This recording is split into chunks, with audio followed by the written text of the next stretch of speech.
Hello, ladies and gentlemen. My name is Kurt, and welcome back to Farlanders or Bust, episode 508. Woof! There we go. Woof indeed, Wolfie. I remember. Yep, you were on top of the door there. Top of the door to you, and woof, right back at you. And whew. All right. Yeah, so this is episode 508 of Farlanders or Bust. I have a lot of sand and random miscellany in my inventory. And, but not a boat, which I actually might need at this current juncture. So let's make a boat really quick. Let's break down the workbench and continue on this Saturday. Ooh, see, I almost, if I tried to get Wolfie standing up with the boat in my hand, I would place the boat on him. That has happened more times than I'd like to admit. But yes, it is Saturday, September 19th, 2015.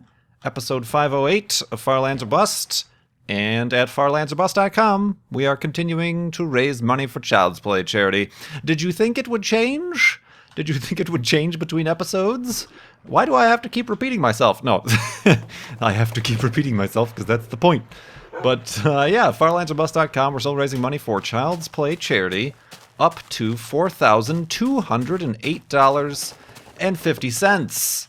Raised this season 6 of the series. That going directly and instantaneously to Child's Play Charity. Learn more about them at childsplaycharity.org. A very dramatic representation of their website address. But yeah, I do appreciate all the continued support. And as always, with your donation, you can ask a question, and I will attempt to answer said questions or use your questions as sparks for topics in the series, because we've got a long way to go here, and we need a lot of content to fill. There's so much content and topics and things of which that need to be discussed that I could really use your help. And I just thought right now I've probably talked to you guys, the audience, the Farlanders or Bust audience, more than I have ever talked to even my closest family member ever. Like, just as far as pure breath coming out of my mouth making words time. Like, if you were to get a clock and compare it to the same amount of time I am speaking words to the closest family members or people who have known me the longest, it'd probably be more time spent here in Farlanders or Bust talking. Not even considering my other YouTube series or anything like that. We need that. We need those sort of statistics. We need, when are we going to start implanting little chips in our brains to keep these? It's like a Fitbit, but for mental capacities and social interactions, kind of like the statistics page in Minecraft. Amount of minutes spoken, amount of breaths taken. Well, not even breaths taken. I mean, that sort of gets into the Fitbit kind of physical sort of data logging. Number of hands shook, number of eyes rolled towards terrible opinions being spouted towards you. Crazy random stuff like that. Get on that, inventors. Apple, Microsoft, somebody. Get on that. But anyway, we are continuing on to the Farlands, and yes, I think we're just going to go into mostly questions today. Had a few episodes of fairly heavy topics, very long-winded opinions, and news items that may or may not have been the most uplifting. And I do appreciate, specifically in that last episode, had, at least from what I can tell, some fairly reasonable comments and discussion, and even comments that I decided to re-comment back on the YouTube, through the YouTube comments, from Kurt Indeed, of course. I'm still unable to comment from KurtJMac because they haven't separated the Google Pluses. But some reasonable, well thought, sensible discussions of a very weighted topic that I even tend to find myself getting enraged and angry about, and I tend to try not to jump down people's throats with dissenting, incorrect opinions.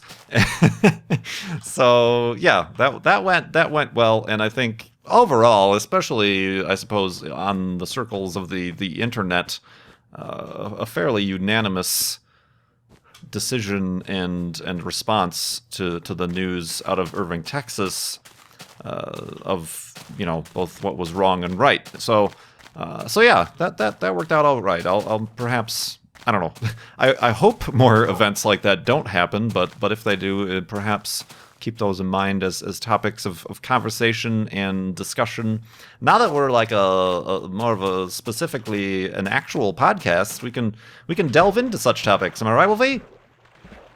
No? Well, kind of, I guess. He's a little bit interested. But yeah, let's just get into these fun little questions. Well, most of them I think are fun. We'll find out. Into these questions from Donors to Child's Play charity. This one from Bacon Robot. He is a robot made of bacon. How was your experience transitioning to live by yourself for the first time? It really wasn't a transition. I mean, it depends, I suppose. The first time I, quote-unquote, lived on my own was when I went to college and or university, whatever you want to call it, and had to live in the dorms. That was the first time I lived long-term away from home, like the home where I grew up, where my parents live and whatnot. That wasn't much of a transition. That felt, that really, you still aren't 100% independent. You're still not, that I don't think that counts is basically what I'm getting to. It's a helpful step, I suppose, but I don't think it counts. And I never lived in an apartment or on off campus. I always stayed in the dorms. Those are times that I wish not to remember. But then I moved back home and lived there for quite a while, actually. How old was I? I think I was 27, even 28, maybe 27 when I actually first got that job, that graphic design job. It took me a while after graduating college to find said job. And once I did and started making money, I still lived at home. It was a bit of a long drive from home, so eventually I decided that I did, there was really no purpose, not no purpose, but there was really no urgency to it. My dad wasn't charging me rent, and he made it clear on many occasions that I didn't, need to move out. It was by no urging of his own, but I just felt myself for becoming an adult and independent and privacy sake, and you need your space. You need to move out of the den and find your own den, right? So I don't know what sort of animal that is referencing, a badger of some kind. But so yeah, that was the first time. Since I kind of thrive on being alone, having my own space. There was really no particular transition needed there. The transition, the difficult part was finding a place, just an apartment in general, and then maintaining, and just kind of the hullabaloo that surrounds dealing with finding a place. Little problems that crop up. I was kind of lucky. I at first was always just looking at I don't know if this is the case in other countries, but at least in America, specifically, around big cities and into the suburbs, most of the apartment complexes are corporately owned. Like there are specific companies who manage apartment complexes. And it's dealing with a company instead of like a person. And, you apply and you see the model, but you don't actually see the real thing you're going to rent. And it's a little bit sketchy. So I ended up, rather luckily, I don't know how I found it, through Craigslist or something. Or I found just an independent person who was renting his condo It was basically a one-bedroom apartment, but it was a condo that this guy owned, and I lived in a building of people who either owned their own condos or maybe were renting out condos as well. But that worked out all right as far as the price was. It was kind of an older place. That was kind of specifically at first, I was a little bit sketchy about it. It was kind of an older place, but it was kind of nice. They had recently redone the kitchen and whatever, and it was a big space for one person, really. But it was an older building, but it was kind of tucked away in a nice place. So it turned out all right. It did have a garage, even though the first thing that broke was the garage door on like the first day, and I'm like, well, this is a sign of things to come. But I was pretty lucky that the owner was actually pretty on top of things and got things fixed really quickly and really didn't run into any problems. So yeah, there really was no transition, emotional or anything like that. It was more just the suddenly having to deal with all that stuff, that bills, rental stuff, or whatever that you never had to deal with before. But I think I handled that transition nicely. Let's handle another transition nicely into the next day of Farlanders or Bust, shall we?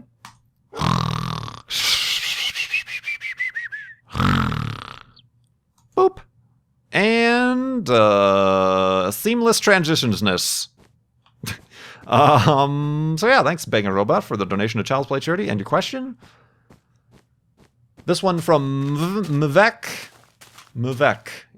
You're like missing a vowel there somewhere. Mvek has asked, we know that you support some other Patreons on Patreon and donate some money to charity, but do you fund some projects on Kickstarter or similar services as well? If yes, anything interesting? Not specifically. I do support a bunch of Patreons, whether or not they be other YouTubers or content creators or game developers even, or artists or whatever, just people who I've followed a long time on the internets who suddenly have a Patreon. I'm like, yeah, you've provided me with entertainment and stuff that is interesting to me, so I will chip in to assist you. I think the only Kickstarter I ever supported was that of Spin Tires. Spin Tires! Newman! So, not that it's like turned me off from supporting more, but I don't like frequent the site often. I don't go browsing around Kickstarter to find new projects. If anything, I just wait to hear from somebody I'm following or a friend or something like that, and if it seems up my alley or worthy of support, then I'll kickstart or whatever the terminology is. But yeah, I think that's really the only Kickstarter I ever supported was the Spin Tires one, because I was so very impressed, so very, very impressed. I mean, there are other things. I think early on, the BeamNG Drive system was kind of a Kickstarter-y fan funding thing, where if you chipped in or whatever, you would get access to that early alpha, which is when I started creating videos in the early versions of BeamNG Drive, if you remember. So yeah, I don't know if you want to count that more as early access versus actual crowdfunding. I don't know why I'm going this way. I just felt like it would be interesting to go through the middle of this little opening. Ooh, it is interesting because there's potential for imminent death here. All right, whoa, careful, Wolfie. We're actually going to make our own staircase here. I did not intend to dig into an empty dark cavern. There we go. That's where I meant to go. And dogs can't walk through... Yeah, they can. I was going to say, dogs can't walk through single width spaces. That's horses. You're thinking of horses. They can't walk through doors. The doors... Careful, Wolfie! The doors take up more space than they require. So yeah, no, I haven't... There was an interesting one. See, I like see stuff, and I'll like bookmark it or remember it, but I won't go back. I don't know, it's something about just the way I work, I guess. There was one from the Smithsonian recently. They did like a Kickstarter to help fund the restoration and preservation of Neil Armstrong's Apollo 11 spacesuit. I do remember when I went to Washington, D.C., at the Air and Space Museum. It was wow, we're coming up gangbusters here on the spawners. It was off display, which makes sense. It was actually just after he'd passed as well. So I think when that happened, the artifact became a little bit even more valuable to the Smithsonian or whatever. So they decided it would be best to take it off display. So apparently they are, I think it was called Reboot the Suit, and Phil Plait, the Bad Astronomer, again, somebody I followed for quite a while, was part of that project. More iron! Gee, thanks! More iron, but not another chest, it would appear. Though it doesn't hurt to check. Oh. What's up with all these cheapskate one chest dungeons we're finding? Don't tell me it's about... Oh, well, obviously it's not there because you can't see it through the... Yeah, Alright, well, I guess I'll take the iron. I will not scoff at gifts provided. But otherwise... Nope, that's not exactly what I went to do, but... Here, I will provide you with some sand. Enjoy! So yeah, Phil Plait was part of that. So yeah, I mean, that sort of stuff I've, like, followed, but I didn't actually give to or provide to.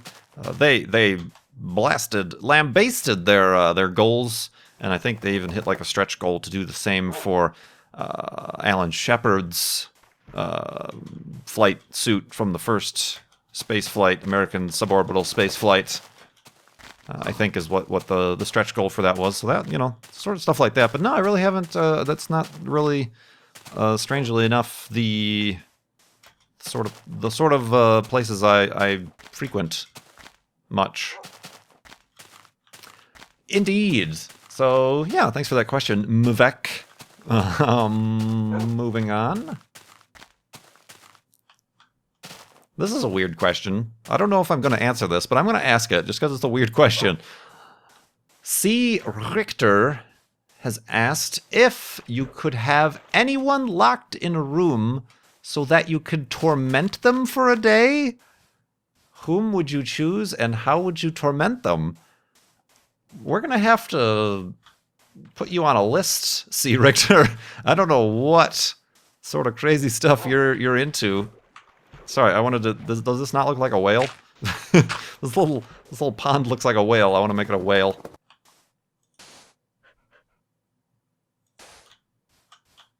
That's not really a whale fin. I was trying to turn this into a whale fin. It's a whale, sort of. Pretty poorly made whale. It needs an eye. There we go. It's a whale of a good time. That's for sure. Alright, that was a poor choice of things to do. It's whale puddle. It's not even a lake, it's a puddle.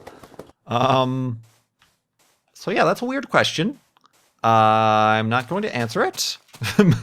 Because I was like trying to think of something funny or interesting way to answer that. But that just sounds like you might be into some things that I'm not into. And to each their own, by all means. But not my cup of tea. Those are not the type of parties that I frequent. So, oh man, thank you for the donation to Child's Play Charity, however. That was very kind of you. Don't hurt me. So, yeah, continuing on. Whew. See the sort of stuff I gotta deal with? The sort of stuff I gotta sift through to find the right questions here for Farlanders or Bust? Boop. And get off the beach there. There we go. This one from Anonymous Sloth. Not so anonymous now, are ya? If you have the resources to do so, would you start a real-life marathon?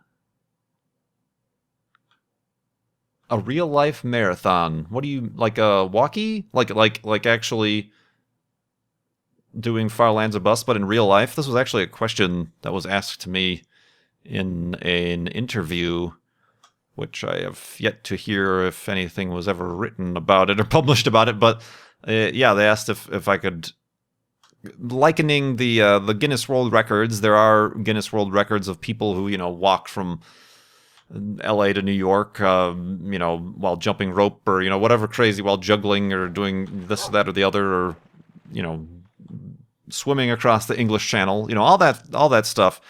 Could I do the sort of thing that I'm doing here in Farlanders Bus, but in real life?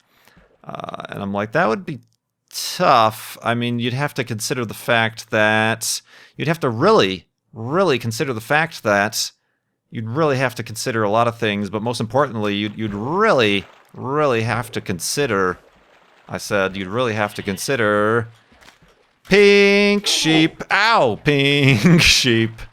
Pink sheep. Pink sheep.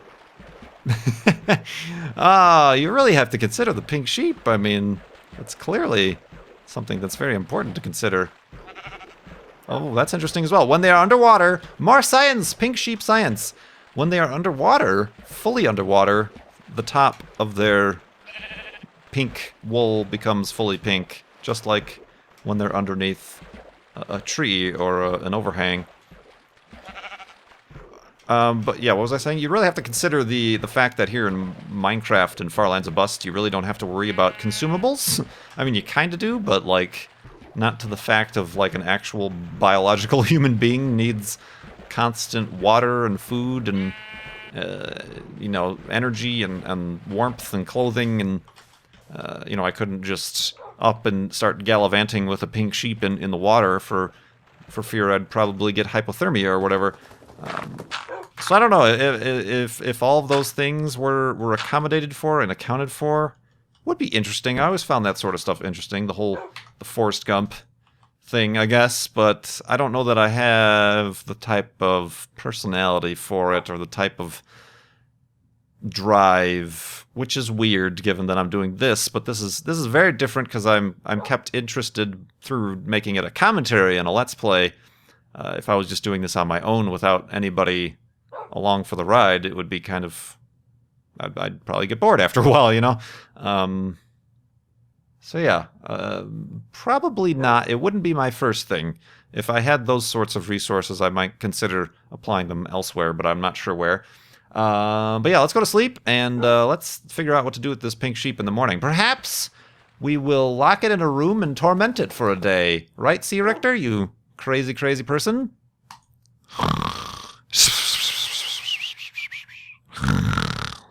And a pink sheepsness. Pink sheepsness. I feel as though we need to take this pink wool. I don't think sheep in this version of the game regrow their wool. Sorry, guy.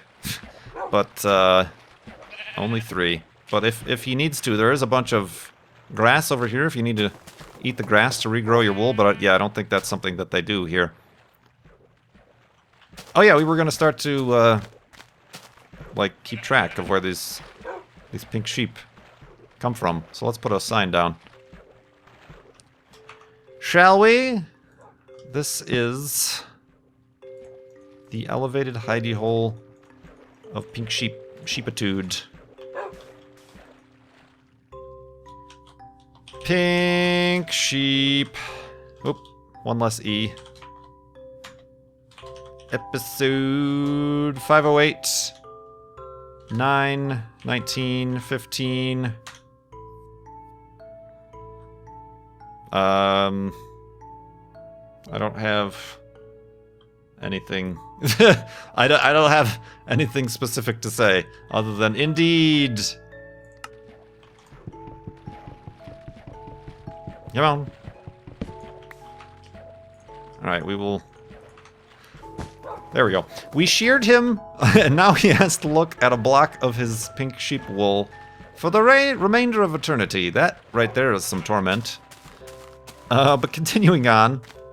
Did I pick up my workbench? I most certainly did. Another question from Anonymous Sloth is, are there any plans after Flob? And this is another frequent question. I don't have any plans for even next episode, Flob. It's gonna take so long, and I hope it lasts as long as I can possibly manage. regardless of whether or not YouTube is a full-time gig for me or not, or what becomes of YouTube or the internet or anything. I hope I can keep going as long as I can. So no, I don't have any plans for after Flob. It's just part of my routine now. It really seems like it has no... There's no beginning and no end. It is eternity. Eidolons. So, yeah, no plans. Just because I don't feel like I need them. The plan is to continue on. And continuing on with questions here.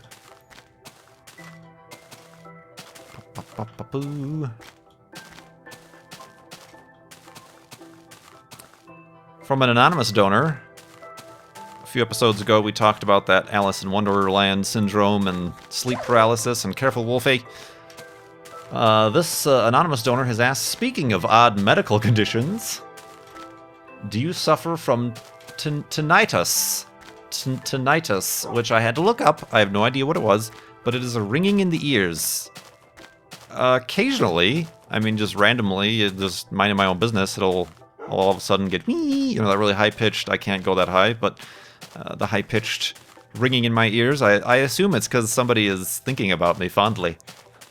I don't know. No, isn't that like kind of the old wives' tale? Is, oh, when your ears are ringing, that means somebody's talking about you or thinking about you or whatever.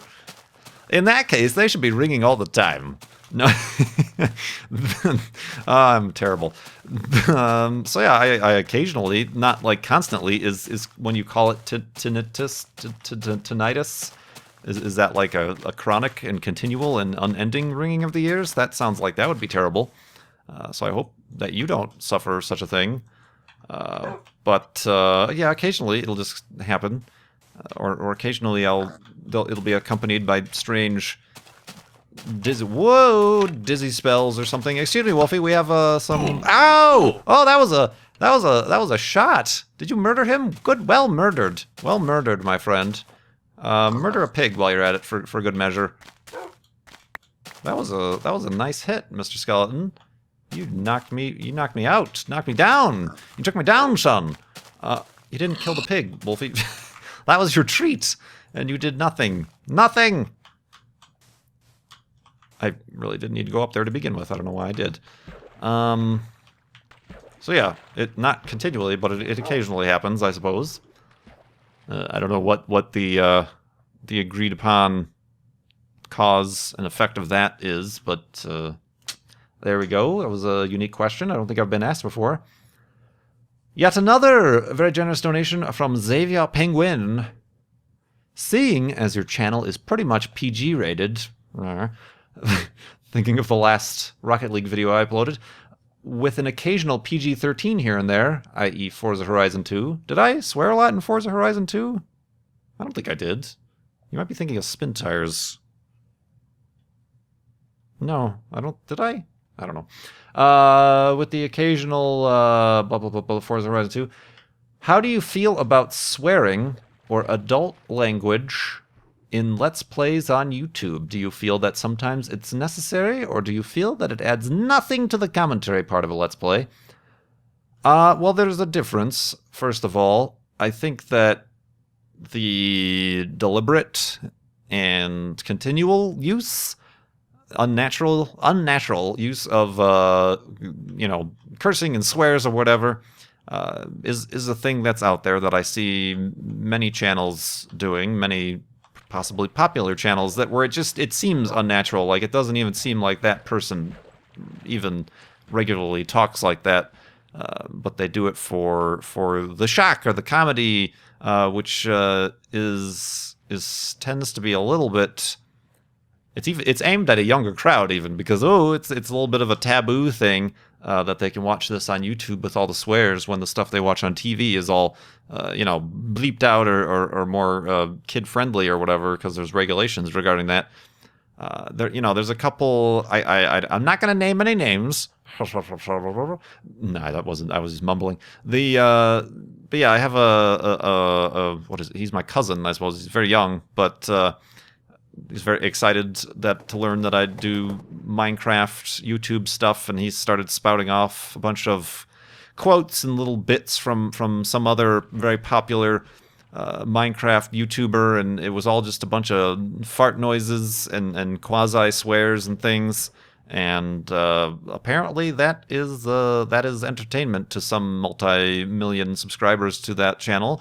Also, it can feel forced, and it's a gimmick. When it's used as a gimmick, it's no good. But the way, first of all, Farlanders or Bust is probably the one series I can say you could be 100% sure I do my best, and hopefully have tried to. Well, I won once or twice. That one time I fell in the zombie pit. That was worthy of both that and the flob flashback from it. But I try. Farlanders or Bust is kind of the one that I try to keep very PG on my channel. All my other series, there is always a possibility something could slip. But even regardless to that, this is kind of my own personal language. I don't swear that much in normal conversation, so I think it kind of is more of just a reflection of. It's best when it is a reflection of a person's normal vocabulary. Is when it's most natural. I think, even on the flip side, I don't want to misquote or put words in his mouth, but I think Ko said early on, when he was doing Ko's Quest, he really forced himself to kind of not swear or anything like that, but that wasn't him, because maybe it's a little bit more frequent in his normal vocabulary. So in recent live streams and content he's made, he's kind of let himself be himself more, and that, I think, is better for his content, his commentary, his own personal style. So I think it's a topic that goes back and forth. I suppose I kind of bring that upon myself because I have noticed that more younger, maybe not more, but a countable percentage of a younger audience watches Farlanders or Bust. For whatever reason, I've noticed here and there, I'll see fans or somebody's parents post that they're a fan or whatever, and so that's kind of a conscious decision on my part to try to keep it as awesome as possible. That's my goal. I just want to be awesome. No, to keep it as on the up and up for kids language and whatnot. Also because I know Goober, my nephew, will sometimes and often watch Farlanders or Bust, but also my other videos too. So there's always a rare chance on those other videos. But I think I kind of well covered that. It might just be Minecraft in general is a little bit more kind of attracts the younger audience more so even than, say, Spin Tires or a racing game or Rocket League even maybe, but. Kerbal Space Program is a little bit of that way too. You got the kind of cartoonish green men and stuff, but again, it's kind of just a reflection of my own personal vocabulary that I don't swear too often. Is this a pre-made hidey hole? No, that is a chasm, a cavern, a dangerous place to be, and I will not be. Instead, I will continue. So yeah, did that make sense? I think as long as if it's a reflection of how the person actually talks, then that's what it should be, I feel. And again, the same thing goes for the overreactions to horror games and whatever. Obviously, a lot of those are very well exaggerated, and you're like, I don't think this person in a non-recording environment would react like that. They're just reacting for the sake of content, for the sake of attracting a certain audience, and that is not how I do business. That's not how I do business. We're all businessmen here. We have our code of ethics. So yeah. So it can be long. It can be long. I mean, certainly there's even based on the video games. If you're playing Grand Theft Auto or other such games, it's in the game itself. So I suppose it fits even more appropriately there if that's what you so choose that language to use or whatever. But overall, I'm not at all like anti-cursing. Some people can get pretty much on their high horse about that stuff. If even the slightest slip up happens, no, it's language. It should be used to its fullest potential. I in particularly, speaking of the improper use of language, I in particular kind of find humor in the way words sound, which is why I'll often not necessarily curse, but I'll find, I could, when people say something and I agree, I could just say yes, or you're right, but instead I say indeed, or indubitably, or I'll tend to try to find the most weird sounding or funny sounding or kind of harmonic or a word that has kind of a funny tempo, more so than just a simple word. So I think for comedy, it can be done appropriately and kind of, you can use the actual way the word sounds as a part of a way towards the humor singularity. See right there, even. I didn't need to say that, but I did. I chose that word carefully right now on the spot, and I just ate a piece of bread to get myself back up to full health. And from that, I think we should go to sleep to end off here episode 508 of Farlanders Bust. Farlandersbust.com to keep donating to Child's Play charity. Thank you so much for watching. Everybody have a good weekend, or I hope everybody's having a good weekend, I suppose. It's the weekend right now. And yeah, thanks so much for watching. I will see you next time.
Pink sheep. Ow!